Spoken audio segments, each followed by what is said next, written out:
with Conversations with Creamer podcast, and today's episode is with David Hutcherson. David is the co-founder of Compassion Advocacy Network. I went to look at them on Facebook and realized I had a lot of mutual connections that have liked and joined their page, and so that dug me in to see, well, what is this all about? So I'm going to let you introduce yourself, David, and kind of tell me exactly what the Compassion Advocacy, got a little tongue-tied, this is why we do it live, Compassion Advocacy Network stands for and how it got started. Okay. CAN basically is our initials, short for Compassion Advocacy Network. Jonathan Stanley and I, Reverend Stanley, most people know him by, back in 2002, wanted to do something to give back to the community.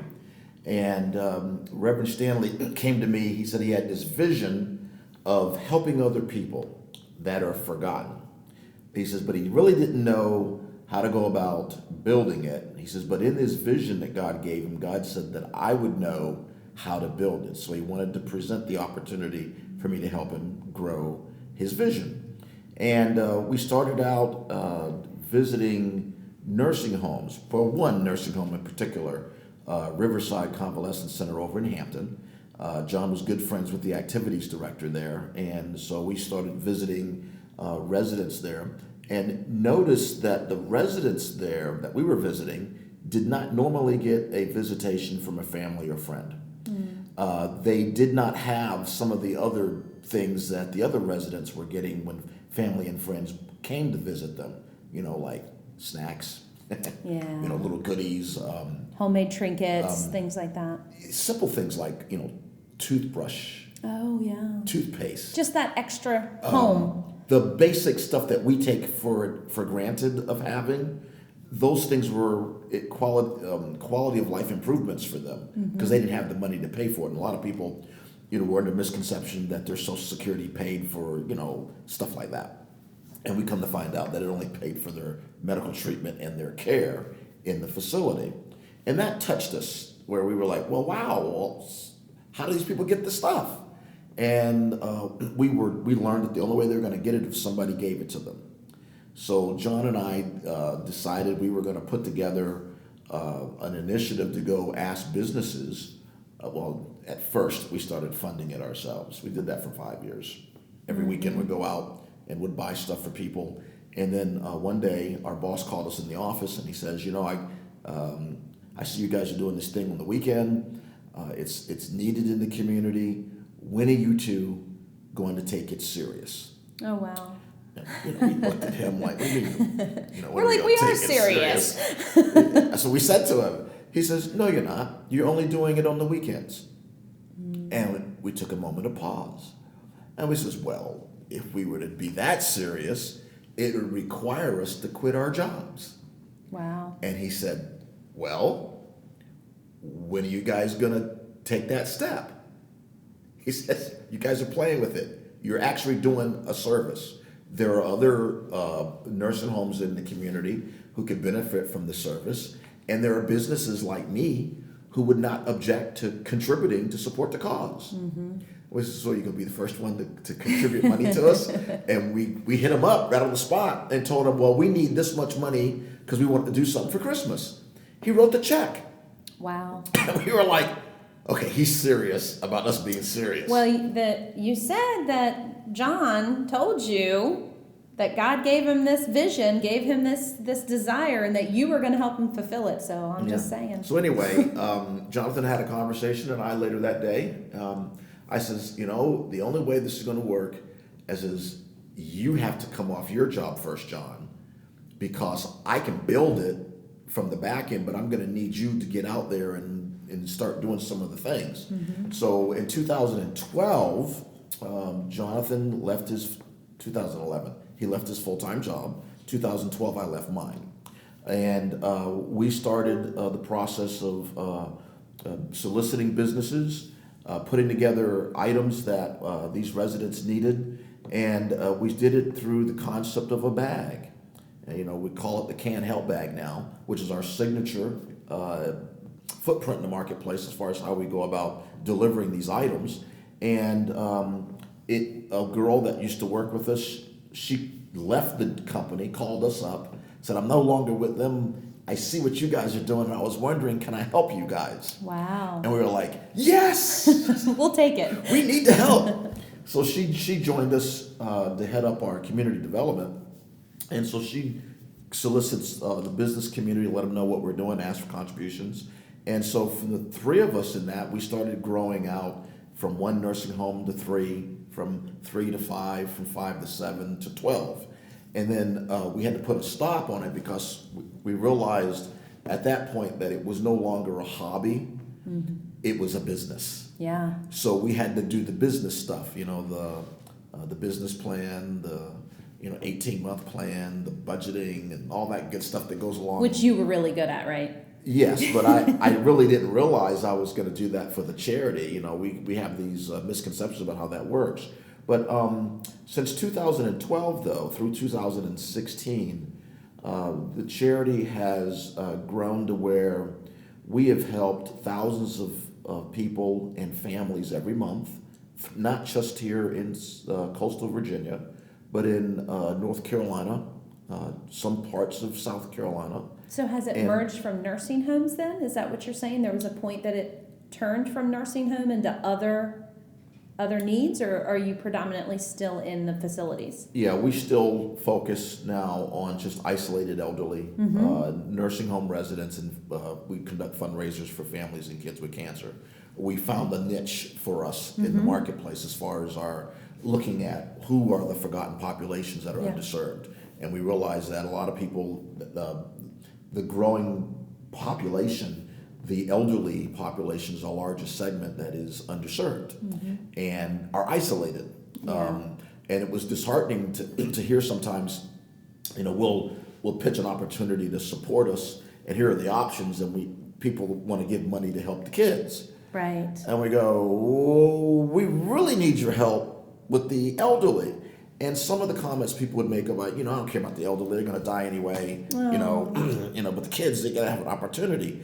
And then we realized the advocacy part of Compassion Advocacy Network, we weren't really implementing until we started addressing or rebutting people's, I don't want to help the elderly, they're going to die anyway. So we started educating people on, wait a minute, you're going to get old one day. People like your parents, your aunt, that grandmother are the types of people that we serve. And when we started doing that, people started taking a different look at it and went, you know what, that's right. We do need to take care of... aren't people living longer? Yes, we are. That's a reality. It's going to be a population that, as health and wellness are better, but it still means that they could be isolated. They could still be in a facility because they don't have any family around. Or they could be home, in their own home, and be isolated.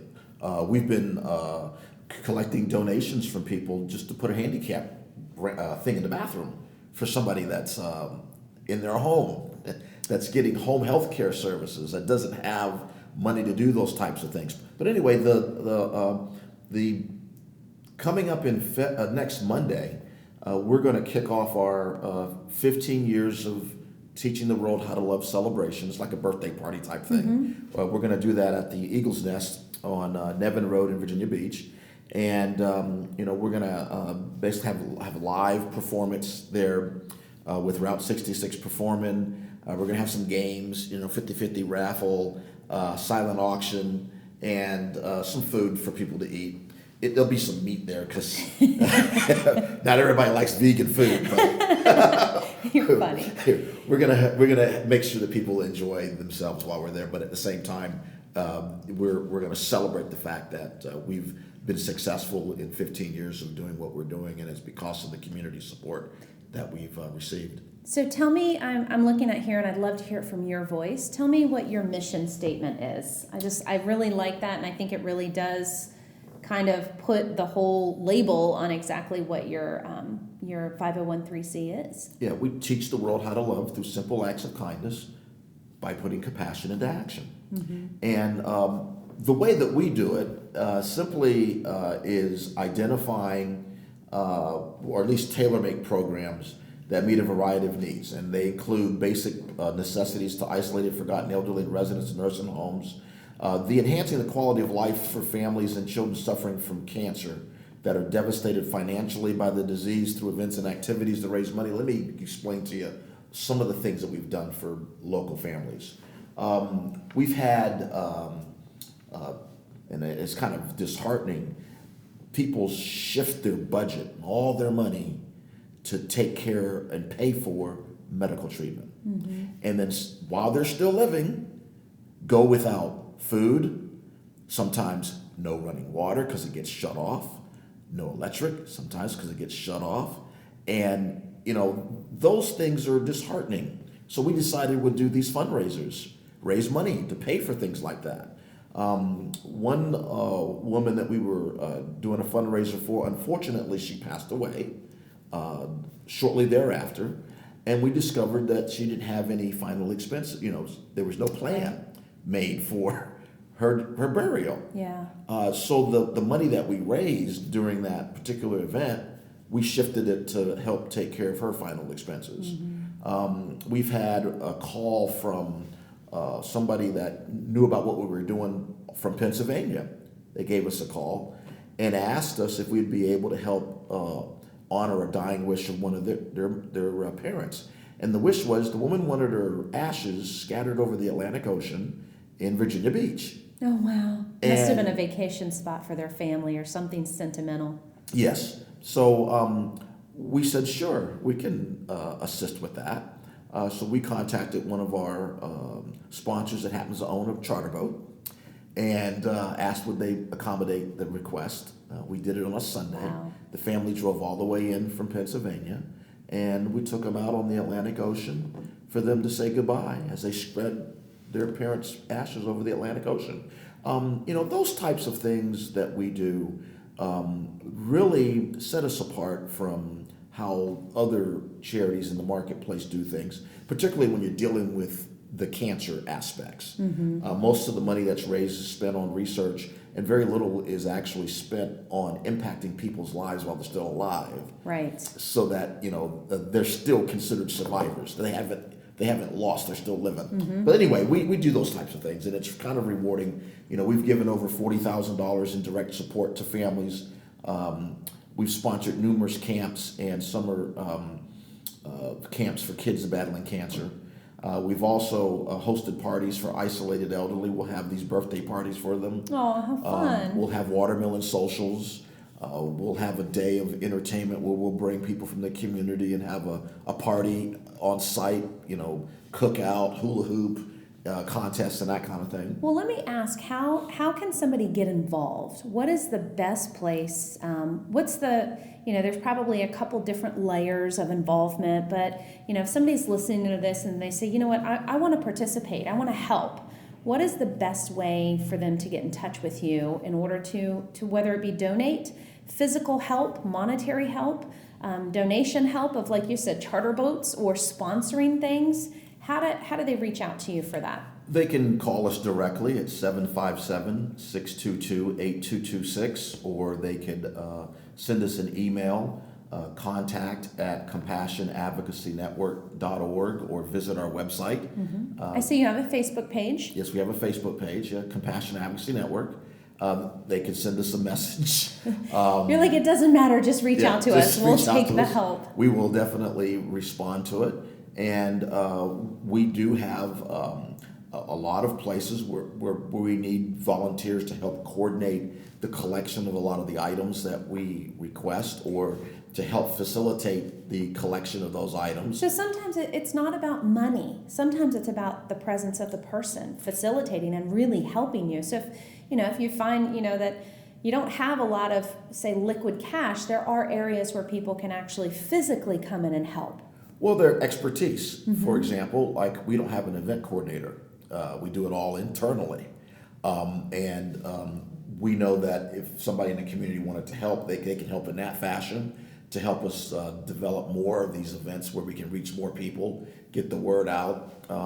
So there's a lot of other ways that people can help than simply writing a check. But of course, check is always check's good always too. Accepted. Well, this has been a really great podcast in a sense of it's just another angle that sometimes is, like you said, forgotten. Everybody wants to help children. You know, we all know that they're vulnerable, but you know what? The elderly are vulnerable too, and we come in the same way as we leave, sometimes alone and with nothing. So we're going to have all the information in the show notes. And if you want to give us that phone number one more time, just in case somebody's driving or they're listening to this and they don't have an opportunity to click on the show notes, what's the phone number that they can call again to ask? 757-622-8226. Well, David, I appreciate it. Thank you so much. And I hope that we can brighten the community and that we can get some more people involved in this wonderful cause. Yes, so just everybody come out on June 12th, 6 to 9 p.m. at the Eagles Nest Rockin' Country Bar at 600 Nevin Road in Virginia Beach. And let's help us celebrate another 15 years of teaching the world how to love. Thank you so much for having me. Awesome. Thank you.